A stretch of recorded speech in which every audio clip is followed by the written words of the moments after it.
This podcast is intended to provide information for educational purposes only and to serve as a starting point for you to have a conversation with your personal physician. Nothing stated on this podcast should be considered medical advice. Consult with your physician before undertaking or changing any treatment plan. Welcome back to the Pound of Cure Weight Loss Podcast. We are here today with a very special guest. We are excited to welcome Chef Healthy Henry. Hi, good to see you guys. Yes, How are Chef. you today? Yes, I'm doing Welcome. very good. I'm super busy, but I'm really good. Happy to be here. Amazing. Tell us a little bit about Dr. Weiner. You met Chef Henry at a conference, is that right? Yeah, it was the Obesity Help Conference, right? Yeah, Which I think is probably coming out right around when this podcast is going to air. It's really a great organization. They bring bariatric patients from all over the country together and offer them education and support. I think like it's so cool that people are so passionate about what this surgery has offered them that they like fly across the country to meet other people who had the same experience because it is such an important thing for them. So I love that. I love that conference. We weren't able to make it this year. I'm hoping to maybe make it next year. Henry and I met there. Are you going this year, Henry? yeah, I'll be there. It's just up the coast for me, so it's just an easy drive. I love the reason why I like that one is because it's a lot of support. People are there to share their stories, to support each other, and to learn. And it's not about all the crazy social media stuff. It's just like we're here to learn and to really share and get to know each other. And this is probably my fourth year going, and every year the same people go and they like get caught up and they're friends and they make lifelong friends. So it's really nice. Yeah. So, speaking of stories, we would love for you to share your story. What turned you into Chef Healthy Henry? And just tell us a little bit about your background so our listeners can learn more about you. Yeah. So I actually went to culinary school like 20 years ago, and I was just working for myself, doing dinner parties, cooking classes and stuff like that. But I had some health issues and whatever, and I basically gained a bunch of weight. So I was almost 400 pounds, and almost 5 years ago I had bariatric surgery. I had to sleeve, and I lost 140 pounds. And I started saying I need to change my lifestyle because I don't want to get back there. And so I started creating these healthy recipes. And then I go to conferences like the Obesity Help one, and people are saying, I want to do it, but I don't know how. I don't know how to cook. I don't have recipes. And I'm like, well, that's what I'm doing in my house right now. So that's where the foundation of Chef Healthy Henry started, where it's just like I've been doing this for myself, so now I can bring it out to everybody else. And this is like I said, probably started doing this about 3 years ago. Cool. What kind of recipes are you cooking now? What are you focusing on now? Do you go through that where you're like, I'm really into this type of food or that type of food? Right now, I mean, everything I do is always seasonal. So right now, I'm transferring to like the fall menus.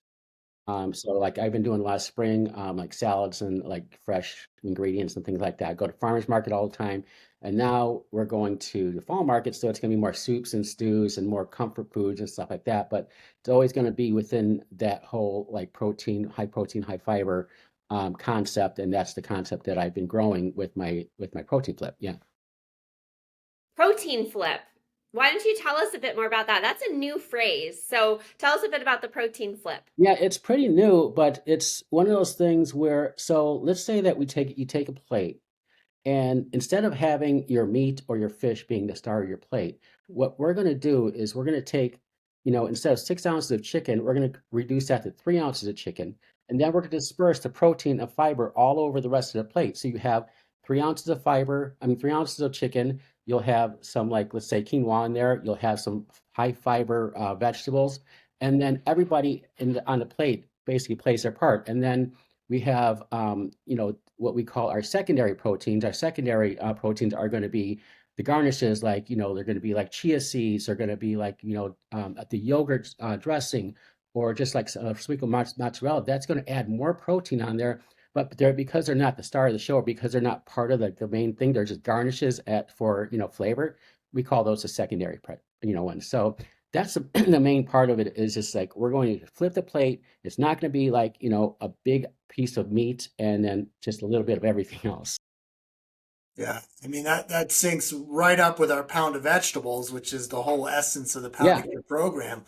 We've been kind of promoting this concept for a long time now, and honestly, I mean I love that protein flip because you're right. We're used to like it's all protein, the steak, the chicken. That's what are you eating? I'm having chicken. Yeah. But it really should be I'm having a ton of vegetables and I'm using the protein to enhance the flavor of the vegetables. And I think a lot of other cultures do this, don't they? Like Yeah, think about they do. Chinese And food, it's like vegetables with a little bit of meat in it. I mean, what? Where else do you see this? Can you walk us through some of the history of food and how Americans got to be so protein centric? well, I think that, I mean, obviously you go to other countries. Yeah. I mean, they go through this. Like, this is what the base of the Mediterranean diet as it is. I mean, Right. and everything. I mean, a lot of those other countries are like Mediterranean diet rich kind of thing, where we are more like meat and potatoes kind of people. And it's hard because it's hard for your digestion. It's hard on the planet. It's hard on everything.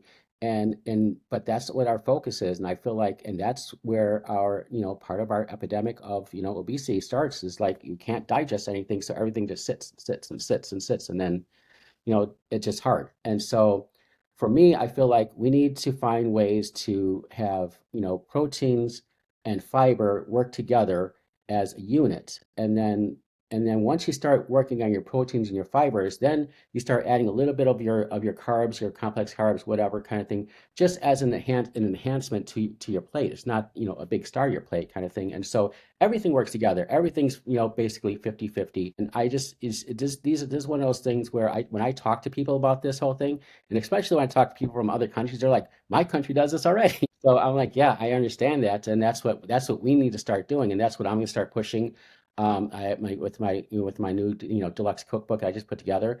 It's going to be it has like it has 26 ingredients, I mean, recipes, and then it's got the whole program, the method, and everything else all lined out for everybody. So we'll get to that later, though. Yeah.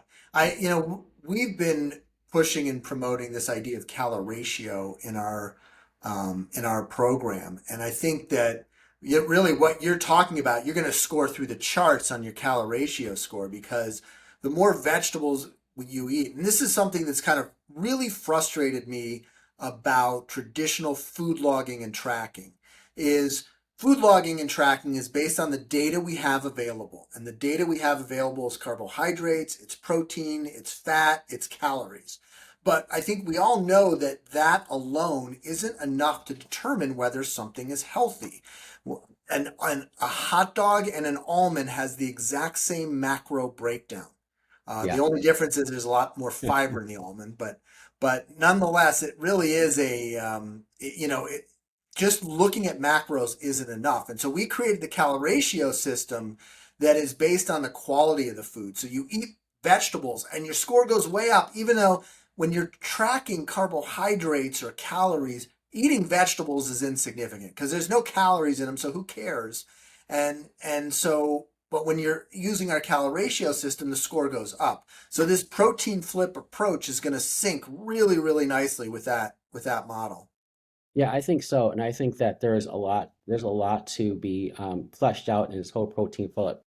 The whole idea, the whole method there's a lot to be fleshed out. I'm just getting started myself as far as like getting it, like I've got everything put together. I have the idea is what I want to do, the whole thing. But there's so many good things to this that I can only push so much out at the same at one Yeah. time. So like in the next couple months, I'll it's a surface, and then it's going to be more and more and more.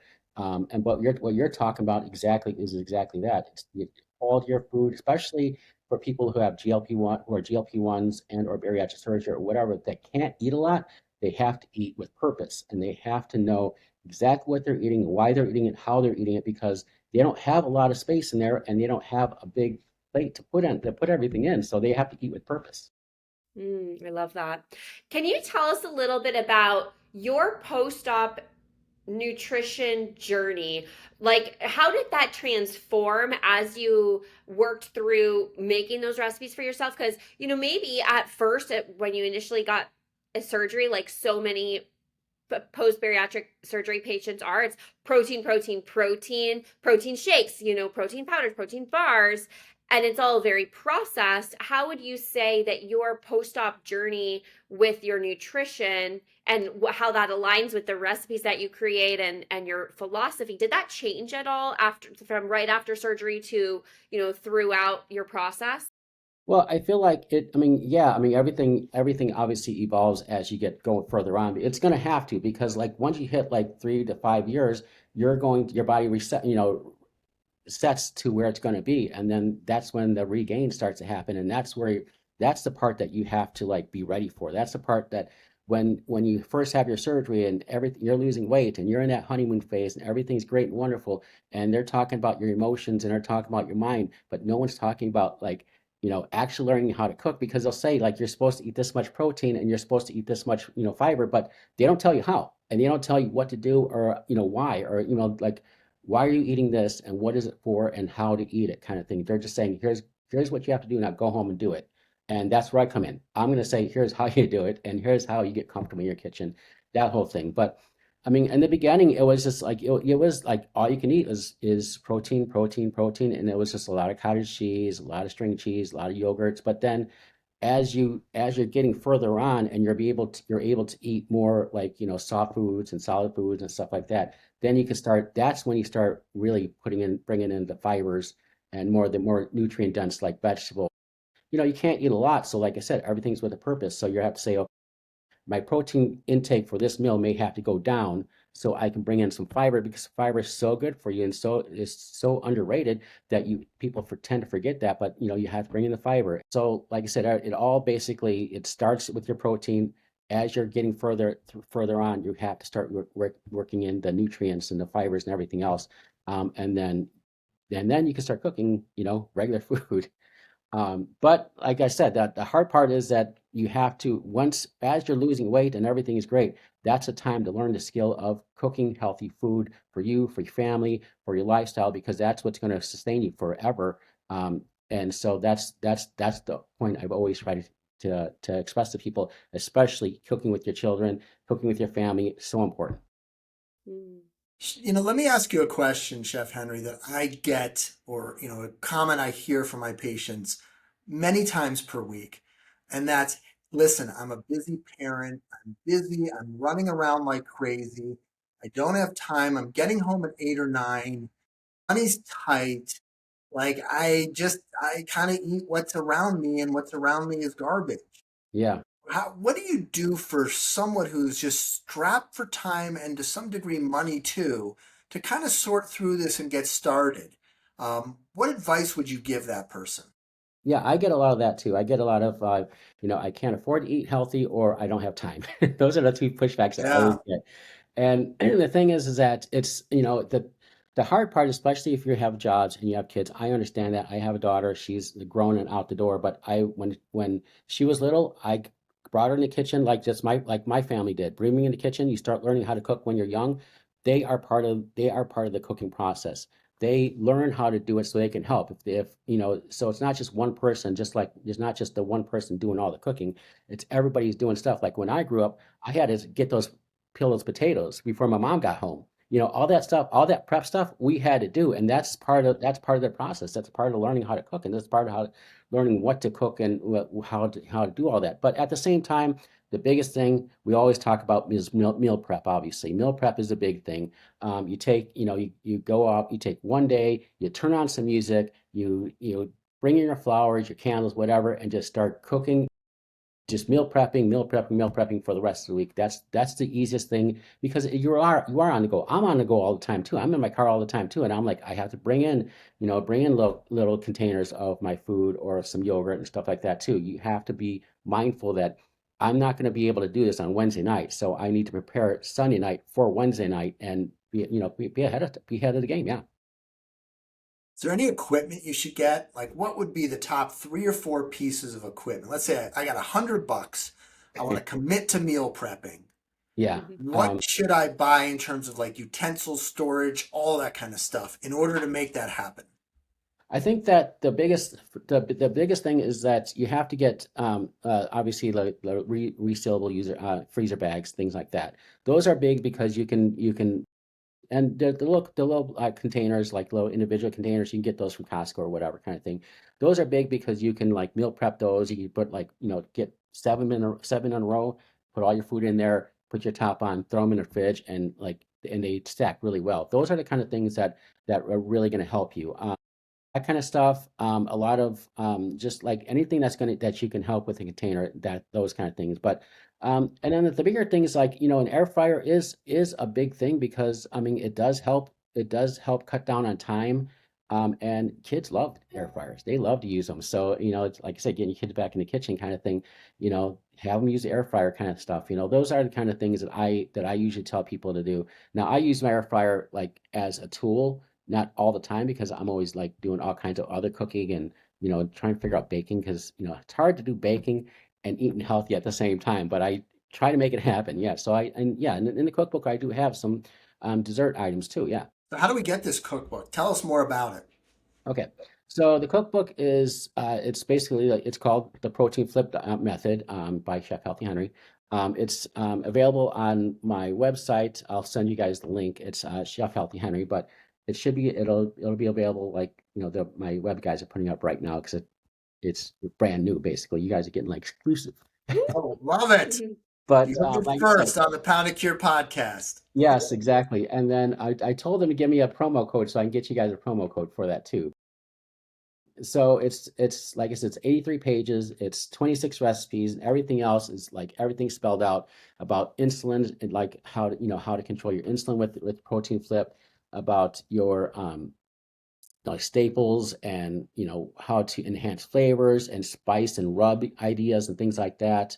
And just a lot about who I am, what I'm doing, and why you should trust me because I've been doing this for a long time. And this is my passion. This is what I want to do to help people because people need to step forward and take charge and start making things happen because I mean, you know, we can all sit around and say like this country is not in a good situation right now. But it takes those special people to say like I'm going to do my part because you have to do your part. And at the same time, we're not it's not just about us and helping other people, but this is going to help the planet too because we're reducing all the animal protein that we're People need to be shown another option because, yes. as far as they're concerned, the world has shown them that heavily processed food is your option. And so people need another way of doing this, another strategy. So this is fantastic. I really And love this idea of this Yeah, program. and here's the other thing, like we have to start thinking outside the box. Everybody has to, because the thing is, like I said, like there's a protein and a secondary protein. I break those up because for reasons. And the thing is that once you start thinking about like, okay, how can I use these things to my advantage? This food, like use this advantage, this good food to my advantage, then it's you can think outside the box and just be more creative. And that's what it's really about because we can eat chicken all day and we can eat string cheese all day, but I mean, how are you going to make it taste good every day? You have to be more adventurous about the whole thing. So we break up, there's like, there's animal protein, there's plant protein, but then also what I do is I break up dairy into its own category because dairy technically by scientific whatever, dairy is a animal protein. But in a chef's world, I don't use that as animal protein. I use that as a garnish. I use that as something that's going to fill my plate. That's going to give it like a little bit more flavor. It's going to be a yogurt kind of thing. So it's not going to be part of a plant protein. It's not going to be a primary protein. It's going to be a secondary protein in its own category. And I feel like that's where we need to start talking about. Let's think outside the box. How can we take this dairy I'm not talking about straight dairy. It could be like almond milk or whatever kind of thing. Let's take this stuff and like rethink it, reshape it, refigure out how we're going to put this into our diet and then not have it count as our animal protein. And I like that you have that side note about dairy and thinking about dairy in a different way because I think, as Americans, but especially bariatric patients, Hmm. dairy protein from dairy can actually be a huge portion of Yeah. protein, like especially at first, like you were mentioning the cottage cheese and the yogurt and the string cheese, and with the pound of cure and the metabolic reset diet, dairy is so limited, and it is, like you said, something that might more so want to be a garnish or just that little every once in a while to enhance the flavor or what have you source. So I like how we have that in common as well. Yeah, for sure. And yogurt dressings are so good for you, and you just use a couple, tablespoon or two, whatever, and it enhances your flavor for everything you do. Yeah, I mean, I wrote a Pound of Cure in 2013, yeah, 12 years ago. Pound of Cure is almost 12 years old. That's pretty old actually for a nutrition program. And so, I wrote it and I remember when I wrote it, I'm like, wow, I put a lot of effort into this. I hope I still believe in it like a year or two later, yeah, because and especially Zoe knows me, like I'll go all over the place from time to yeah, time, right? So, I mean, first of all, thankfully, I really do. But there's still, if I was rewriting it, there's a few things I would change. I think we've made nuts unlimited, but the book limits nuts, I think, to 1 or 2 ounces. And I think I'm really against dairy in the book, where I've certainly kind of eased that restriction, especially yogurt. I think, and if I had all the plant-based salad dressings as like recipes, and I talked a lot about that. And I think if I was writing it today, I would expand it and add yogurt into those salad dressings. Because I do think, especially the fermented dairy like yeah, yogurt or kefir is really a great option, and something I think you should be looking at. In the bariatric diet cookbook, you make your own kefir. So you could see that evolution where I did embrace it a little bit later on. yeah, yeah, But yeah, for sure. Zoe's right. It's not like, yeah, eat a hunk of cheese and pat yourself on the back. That's not how the reset diet's set up. Yeah, for sure. That's actually something that I think is a common misconception or just thought, among a lot of bariatric maybe recipes. And it's just like, yeah, cheese as a protein source. And it's like, actually, when you're looking at it, there's actually not that much protein. You could be so much more optimized with your protein. But the other thing I wanted to mention about the fermented yogurts and the kefir, we Yeah, hear a lot about probiotics, and oh a yeah, lot of people ask me, what probiotics should I take? And in this world that we live in that's focused on the process and the convenience, it's always, oh, let me just pick out a supplement to take. yeah, But in fact, having it from food sources like the Greek yogurt with the good bacteria, with the kefir, other fermented foods, that's how we can take that whole foods approach and bring those naturally occurring probiotics into our diet as well.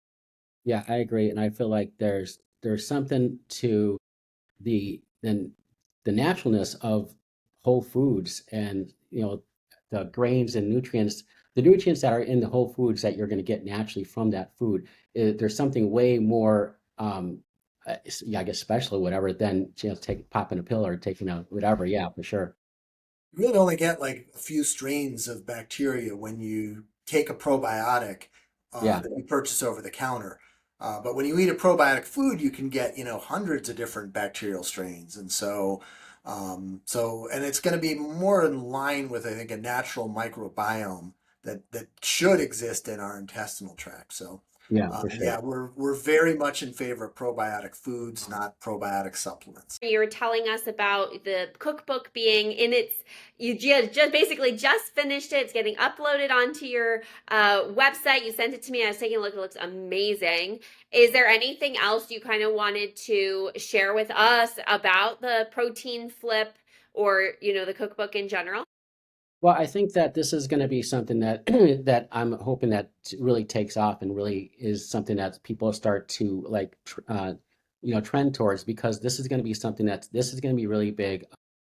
It's not just about you and me and whatever. It's about the planet. It's about nutrition. It's about lifestyle.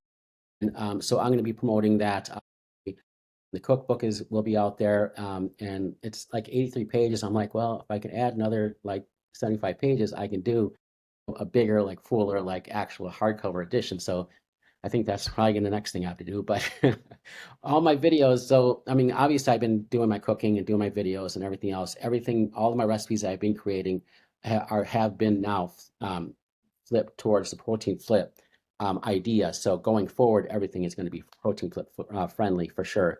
And it's one of those things where it's it's it's time for people to really take charge of what they're eating and how they're eating. And because it is about our digestion, it is about, what we're eating and how we're going to digest it. And it's, we have to eat with purpose. What is our purpose? Is our purpose that we have to fuel? We have to, like, basically nurture ourselves? So we have comfort food too. So it's not just about eating healthy or whatever kind of thing. It's just about eating everything that you can and fit in there with a purpose, but it's all going to work together. And I think that's the biggest thing for sure. And that's what I put out there in the cookbook, is that we have to eat with purpose, but we also have to say, is this plate, everything works together. So it's going to be a fulfilling thing. It's going to be a satiating thing, but it's also going to be very nutritious. Let me ask you a question about plant proteins, beans and nuts.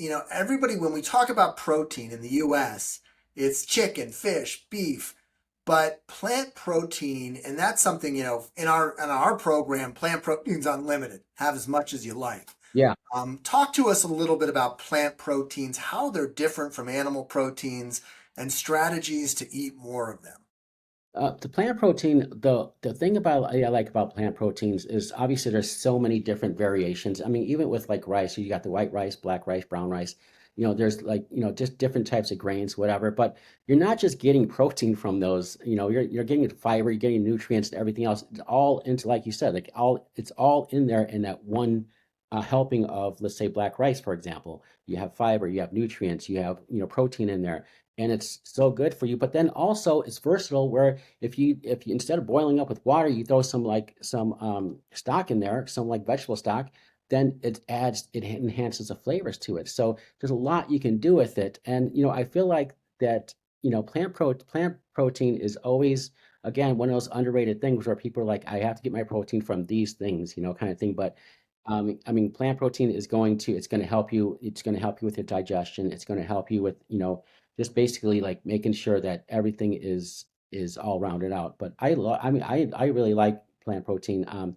Before I lost weight, I was that guy that was like, I don't eat plant protein. I eat chicken, I eat meat, I whatever kind of thing. But as you like start saying, I have to take control of my own lifestyle, I have to start including everything else. So, you do add the quinoas and the black rices and the seeds. And I mean, the seeds are so underrated too, because people are like, oh, it's so much fat and so this and whatever. I don't like this seed, I don't like that seed.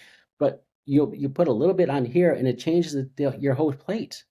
So you don't. Pumpkin seeds, pepitas Yeah. are just they will transform a dish. Yes, exactly. Especially if you toast them. Yeah. And the other thing is I always tell people about is like spices. Like, if you're cooking for, let's say you're cooking like a Mexican dish versus an Italian dish versus a Greek dish, they all have their own separate oreganos. So, if you're making a Mexican dish, get their Mexican oregano. If you're making an Italian dish, get the Italian oregano, because those are what's gonna make that dish authentic. And then toasting all that stuff with the papitas, you toast all that stuff and it just gives that rustic feel to it for sure. Yeah. It's not just like throw it in and eat it. I mean, who wants to do that? Like, let's make it exciting. Mhm. And that's like something that I think is so powerful, is getting excited about the food that you're making and making it such an enjoyable. You mentioned bringing in the candles, bringing in the flour, putting on the flowers, putting on the music, Yeah. making it an experience, romanticizing the experience, and being mindful while you're eating it. That just goes so far in terms of that long-term lifestyle change, where you truly enjoy the food that you're eating. Get excited about the dish you're making in the same way that you might get excited about trying a new restaurant. Yeah, exactly. And the thing is that, like, what I usually do is, if I'm making an Italian dish, I'm putting on Italian music, you know, because I love it's it. because it's going to put me in that mood. It's going to I feel like I'm in Italy. If I'm making a Mexican dish, I'm putting on, Spanish music, because Nice. I feel like I'm in Mexico or whatever, I'm gonna take that. I'm gonna Yeah, start for doing sure, that. because It's a great that's one. that's what's going to get you in the mood. That's what's going to start the mood. All those little things, bring them in. That's what's going to get you comfortable in the kitchen. It's going to start the mood. And as you're going, you're really going to feel what you're eating, what you're making, and then what you're eating. And it's going to be so much more of an experience for sure. Mm. All right, Zoe is probably shocked that I haven't asked this question already, but have you experimented at all with AI in cooking and using it for new recipes or anything like that? Um, I've I've used AI a little bit, and it's more of a it's because the thing is like for me, I'm always like, okay, I'll go to a farmer's market and find like a tricolored carrot, whatever, and I'll build something around that. And so I'll just do something like that, or people will send me recipes and say, can you like redo this, make it healthier? And I always, it's always my pleasure to do all that kind of stuff. But at the same time, AI is a good tool for certain things. Like if someone needs an idea, because the thing is like you only know what you don't know. And so Right. the thing is, if you're saying I want to make a dish that has pepitas in it, like you don't know what they are, how to make them, what to do with them. That's exactly what AI is for, in my opinion, because Yeah. it's like someone can go on there and say, what are pepitas and how do I prepare them? And then it's easy. It tells you how to do it. And you know, it's one of those things where like cactus, like Nepalus, it's the same thing. Like it's so good for you, but nobody knows about it. Like, hey, go on AI, research it, see what it's about. It's so good for you, and it tastes good, and you got to prepare it right. But still, yeah, for sure. I got tri-colored carrots and pepitas at the farmer's market. Help me come up with a new creative dish to make. Yeah, Totally. Totally. And I think it's a great jumping off spot.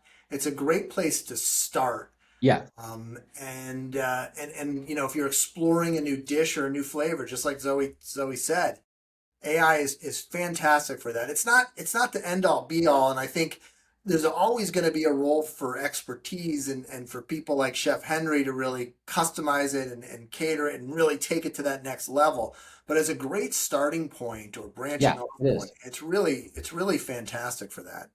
Yeah, and you can always get your data too. Like if you say here's my dish, like what is the nutritional value of this dish? Like generally, basically, it'll give you a general ballpark of where you're at in the whole thing too. And then the other thing is that I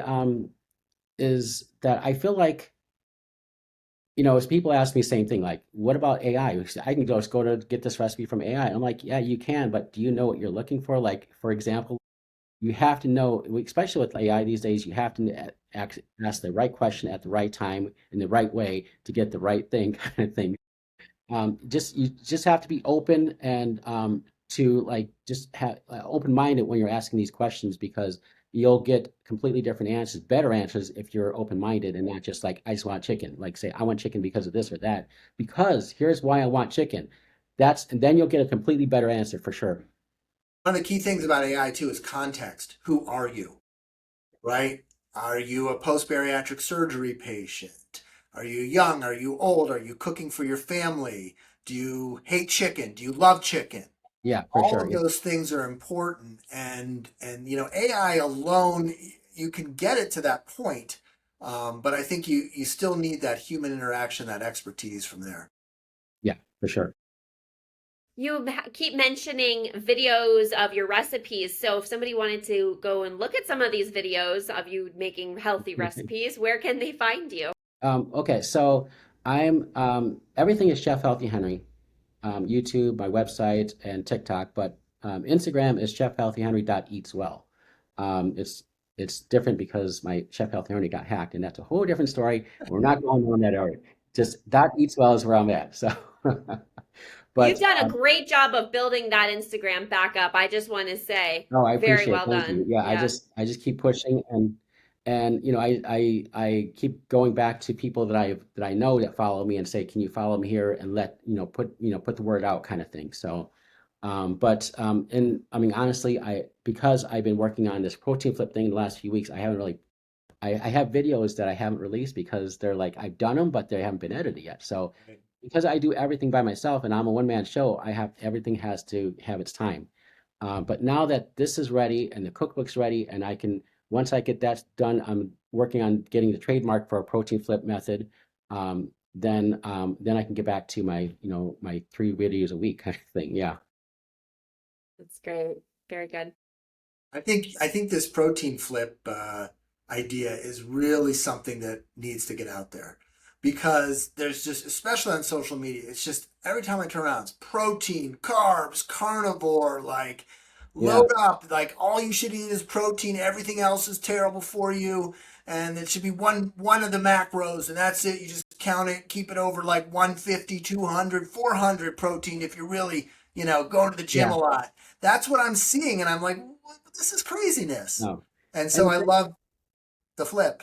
yeah, and the thing about that whole thing about that to add to that is basically like it's like you don't have to not eat meat and you don't have to not eat vegetables. Right. You eat everything, but everything plays its part, and you just reduce a little bit of here and a little bit of there kind of thing, and then you don't have to feel you're restricted because I want to eat chicken, but I can't eat chicken, or I want to eat a piece of beef, but I can't eat a piece of beef, whatever. Like just reduce it, bring more protein in other ways, and then you can still enjoy the things that you enjoy. And life is really about enjoying stuff like especially food. When you're talking about food, like food is supposed to be nourishing and enjoying and comforting and everything else along with nutritious.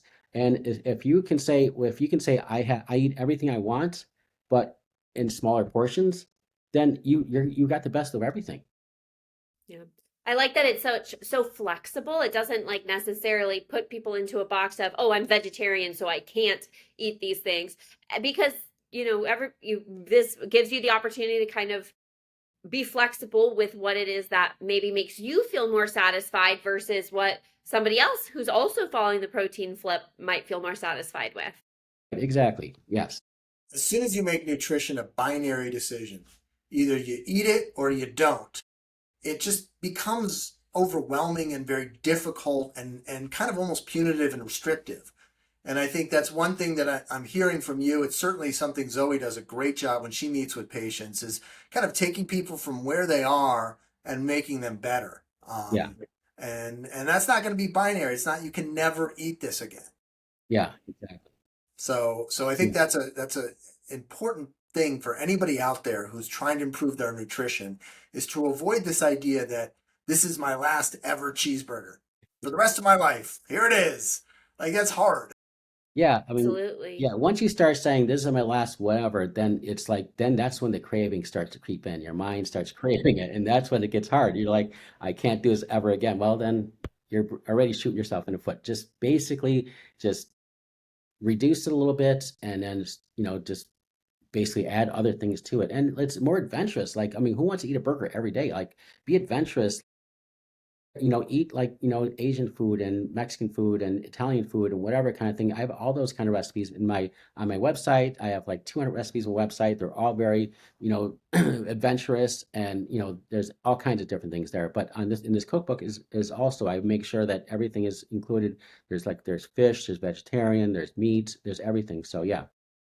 Amazing. And we'll have all of those links in the description as well to your website, to your Instagram. So excited to have people check you out. Nice. Yeah. Any other thoughts? Yeah, go ahead.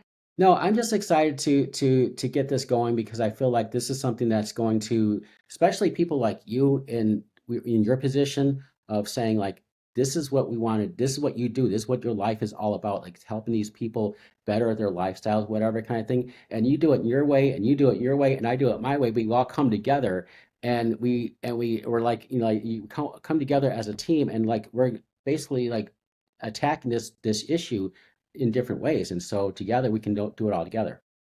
Mm, absolutely. I love that.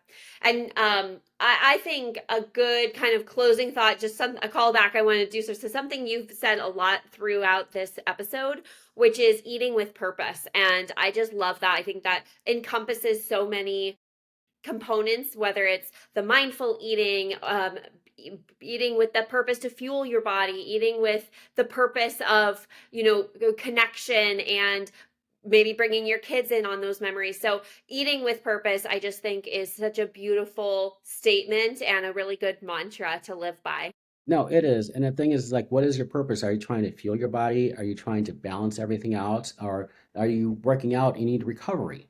Things like that. There's different types of purposes. And then there's nourishing your brain, nourishing your soul, and those are your comfort foods. So you still have room for those too. So yeah, for sure. There's all kinds of different purposes. Amazing. Well, it has been so wonderful having you on, Chef Healthy Henry. We are so happy to have had this conversation. Really excited to see the protein flip method cookbook Yes. out and to try out those recipes. Amazing. Thanks so much for being here. Oh, well, thanks for having me. Like I said, you guys are always great. It was great to meet you guys, like, last year or whatever. But I know we've always kept in contact, and it's always nice to be able to build relationships with you guys and, see what we can create together. Absolutely. Enjoy the conference this year, Obesity Help. I will. Thank you. All Good right. to see you. All We'll right. see everybody next Bye. time. Okay. Bye-bye. Bye.